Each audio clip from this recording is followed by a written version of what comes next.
as with any great book, and I think this is on its way to becoming a second version of the book that perhaps many of us cut our teeth on, Bhagwati and Desai, back in the 70s, that it engendered a whole literature by itself.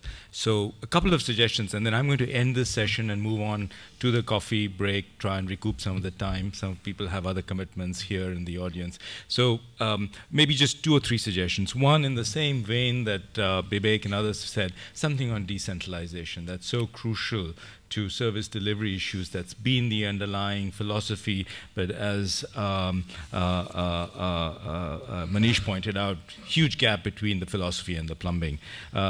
Second, I fully second, I think, many of the views here that dealing with the politics is going to be tremendously important. And finally, one suggestion which might be worth thinking about, given the richness of already what we've got here, perhaps a chapter just on the discussion that the draft led to and things that you didn't cover perhaps in this edition of your book, but eventually will look at, or your Columbia program might look at. That might be a suggestion as well. Finally, again, going back to Bhagwati and Desai, if you recall, the title cover, the cover had this big red or yellow sun on a white background. And now you might want to reflect on whether the cover of the new book will be a sun rising or a sun. This is the second time you've said sun. Spell out the sun. Is it S-U-N or S-O-N? S-U-N, very much S-U-N, but a sun setting. So that's something for you to also think about. We have managed to recoup 15 minutes. So if people can please come back to their seats by 11:30 for, I think, what will be an even more exciting session in terms of letting the outside world in terms of what the media and the public think about many of these things. We have an exciting panel at 11:30. So please come back to your seats by 11:30 after a quick coffee and a break, and then we'll be on time. We are a little behind schedule, which is one reason why we couldn't get organized any time for questions in the previous session, so I've been requested by Shekhar to, take in a few questions, if there are any, on what we heard in panel 1. And the authors and the panelists will respond at some point. So this is the opportunity, if you want to ask questions, to please say so, and then we'll come back to you eventually, and then we'll go into present round of panelists. So, yeah, sure. Maybe if you could just introduce yourself so that everybody present knows who you are.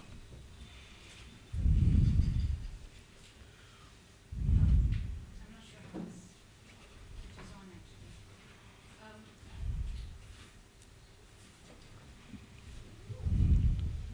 Thanks.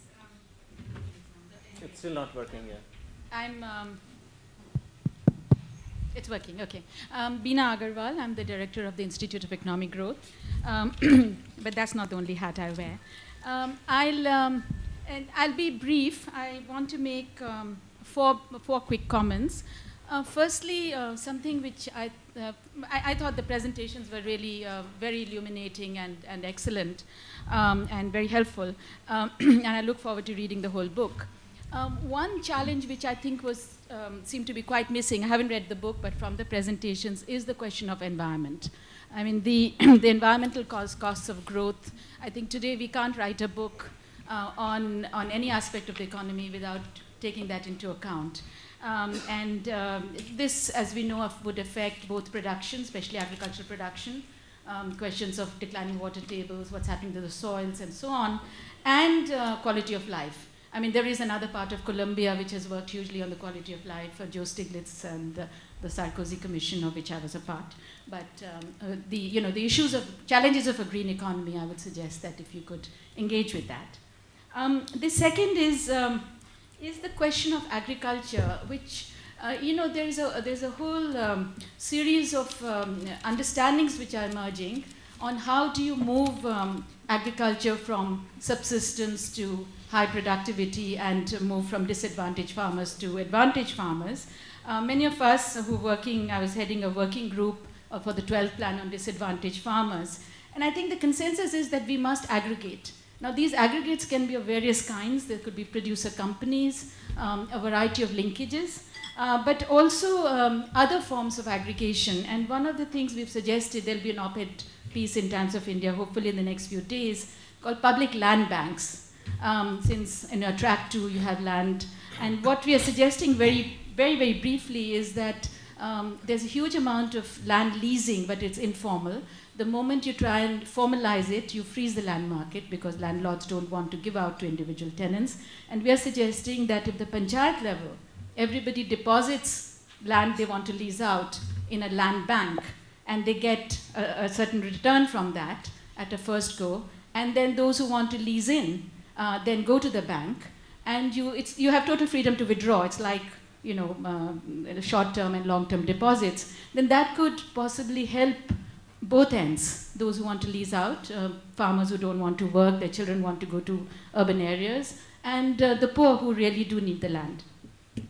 The third, very quickly, I think there needs to be more synergy in your Track 2 you know, suggestions. You can't actually talk about anti-poverty, nutrition, health, as if they're all separate pieces. And it seems to me, if you did look at synergy, you might rethink your cash transfer question as versus NREGA. So for instance, if you did transfer unconditional cash transfers, one argument could be it'll be hugely inflationary.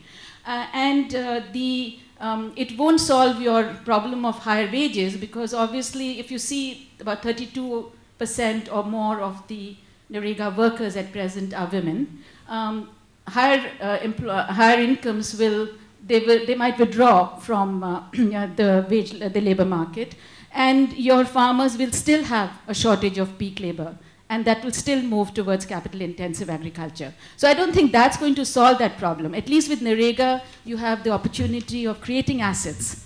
And I wouldn't give up on that, because having traveled quite a lot, Andhra, Kerala actually are doing a huge amount through NREGA for reclaiming land which is non-cultivable. They are providing irrigation channels, soil conservation, and so on and so forth.